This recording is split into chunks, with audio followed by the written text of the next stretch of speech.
Supplement companies are lying to you. Not all of them, and not always deliberately. But the fitness supplement industry is built on one thing, making you believe that the one reason that you're not losing fat is that you're missing something in a bottle. But you are not, and in this video, I'm gonna show you exactly why. We're gonna cover what's trending right now, what is a complete waste of money, but also the things that might actually be worth it. So let's get into it. Before we talk about any specific supplements, I wanna start by talking about the mindset why people go for supplements in the first place, because I think it reveals the deeper reason why people who are trying to lose weight and struggle with yo-yo dieting stay stuck in the same cycle for years with their fat loss. And it's when you've been trying to lose weight for months and years, and you've been trying the diets and trying all the different methods out there that you find online, and it can get to a point where you feel like you've tried everything out there and nothing is working. And what's tempting is the idea that there's something out there, like a special supplement or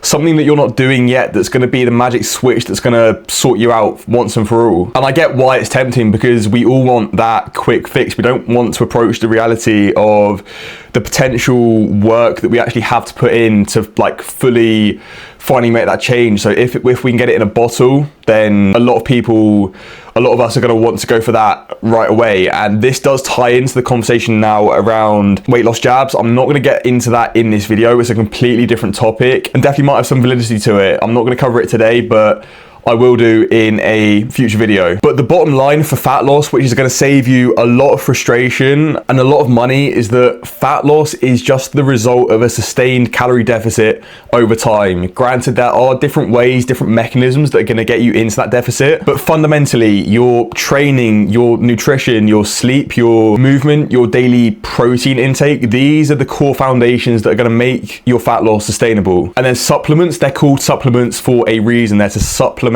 your current routine. They sit on top of the things that you're already doing. They're not there to replace it. Any company that's telling you that they can replace all of those core foundations and make up for those, they're probably lying. So let's talk about the things that are being marketed out there that look attractive and what is actually worth it, what's not worth wasting your time on, because these are worth addressing head on. Firstly, detox teas, the morning blends or the evening blends, the things that you think you can drink and they're just going to burn fat around the clock. But what they actually do, they contain diuretics, which basically means that you lose water. The scale might drop a few pounds over the next few days and you think it's working, but then you rehydrate and it comes straight back. Again, this is a completely different conversation around you want fat loss, you don't want to lose weight specifically, so your water is going to fluctuate. Next thing is fat burner gummies, because you can find these online in loads of places as well, and they're being marketed with the term GLP-1, which is the same pathway that weight loss jabs work on, which gives the impression that they work in a similar way, but they don't. They might have some small effect in some studies on appetite, but most of it is more marketing rather than any actual science behind it. Maybe it's a placebo effect. This is something else around supplements. If you take something you believe it's going to have an effect on you, it might have that effect just because you believe it's having that effect rather than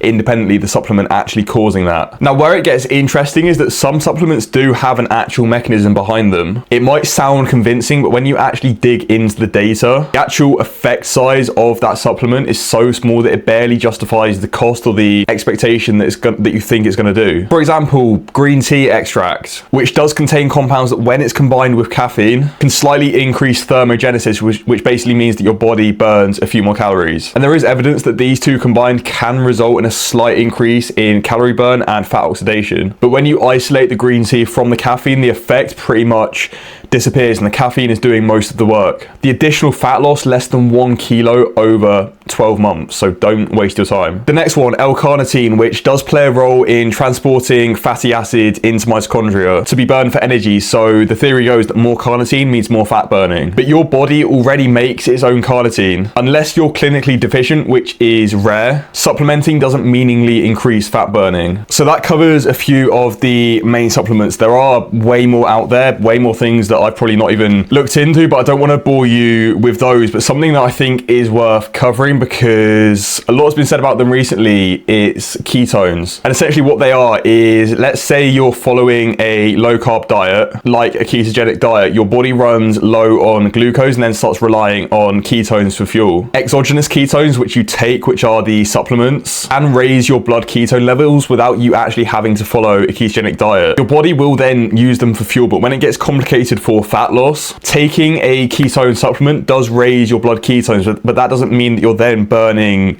more fat for fuel. Evidence out there right now doesn't support exogenous ketones as any kind of meaningful tool for fat loss. So the honest answer, there is a mechanism there, but not proven for general fat loss, and it's a long way from justifying the cost of buying ketone supplements. So after all of that, is there anything that's actually worth taken? And there are a few things, but none of them are specifically fat loss supplements. They just help your overall health and performance, which in turn supports fat loss. And firstly, like I said, first think about your order of priorities. You have to have your training in check, your nutrition in check, your sleep in check, your daily activity in check, your protein, before anything else, and only then does it make sense to think about what you're putting on top. Firstly, creatine, one that I'll recommend to pretty much anyone. It's one of the most researched supplements out there on the market, and what it's doing is helping your muscles resynthesize energy faster, so you can get more out of high intensity exercise. Like when you're lifting in the gym, you're able to produce more force over a longer period of time, putting more stimulus on the muscle and then forcing it to grow more, which in turn is burning more fat. Caffeine, next big one, and I know for a lot of us, we're very reliant on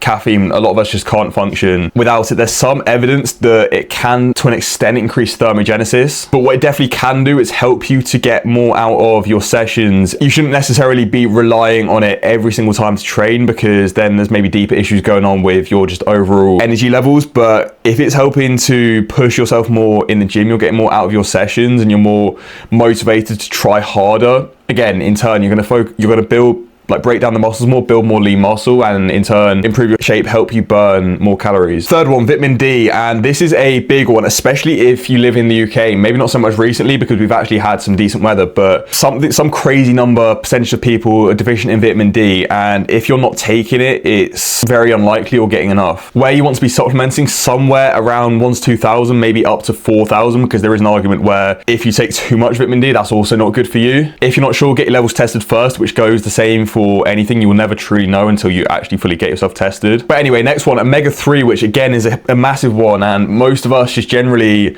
aren't eating enough oily fish to get enough omega-3s from our diet alone. What they're helping with, reducing inflammation, supporting your heart health, your brain health, and your joints, and they don't directly burn fat, but they're supporting your overall health, which ends up supporting everything else, and they're inexpensive to buy. Quality will vary, but look at on the package, the EPA and the DHA within the supplement, and you want to be somewhere around a gram of combined EPA and DHA per day. Some more that are worth mentioning, again, this goes firstly back to get yourself tested first. If you're not sure, if you feel like you do have specific deficiencies, get yourself checked. That's the only way you're going to know. But things like, for women, iron is a huge one, where so many are deficient in it. If you're on your cycle and naturally you're losing it, quite often you will need that supplementing. And then anything else relating to, if any certain food groups or any certain things that you don't eat or avoid, that might be something else. Like, not that my audience are, but if you're vegan, you're vegetarian, B12 could be an issue. Anything you're not, any specific food groups that you don't eat or can't eat, again, that's something else that's worth looking into. So to wrap all of this up, because I know that I've gone into a lot of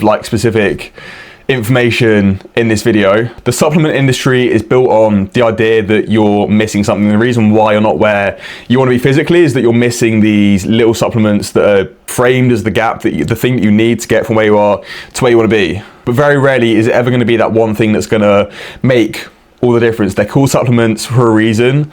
What that gap is, 90%, it's your training, your nutrition, your lifestyle, the things that we can all control, the things that we all know that we can do more with, but we're all looking for that quick fix, the thing that's not going to require the effort that we want to put in. So always be focusing on those basics first before anything else. Once you have all of those in check and you're doing literally everything that you can, that's the case when maybe it's then worth looking at what are the things that are out there that could support it. And this goes for the weight loss jabs as well.